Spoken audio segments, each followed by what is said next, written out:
I'm actually the originator of the name SoWa. I thought, the neighborhood had to have its own identity. Yeah, if I had tried to get people to do it, people would have resisted doing it. And then maybe like 10 years later, I was reading the New York Times and I saw a travel thing and they called it SoWa.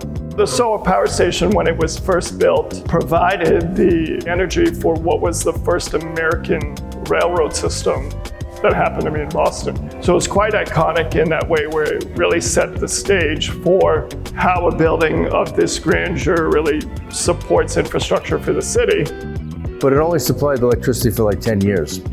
And it stayed vacant, for the next 100 years, basically. So when I purchased the property back in the 90s, I guess, I used it for parking. Various suggestions would come up to what to do with the building. For various reasons, I could never complete a deal with these various people. So then it dawned on me that the best use for the building was for events, which kept the building open.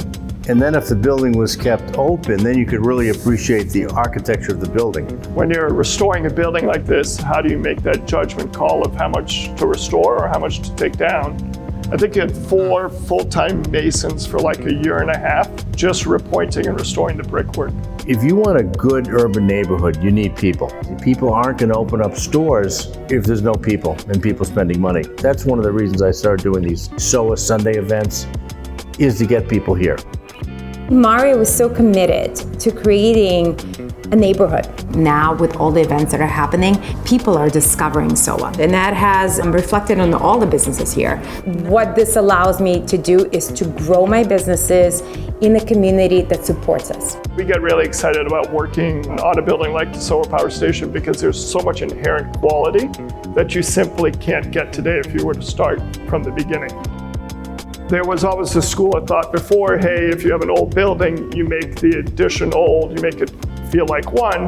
Now I think everybody's really embraced, let's set up the new architecture to reinforce the different periods that the structure was built in. You fast forward 100 plus years later, it's great to see it be revitalized and now become a pretty strong destination for the neighborhood of the South End. It's interesting being around for these 50-odd years. It gives me an interesting perspective of change. It's kind of amazing.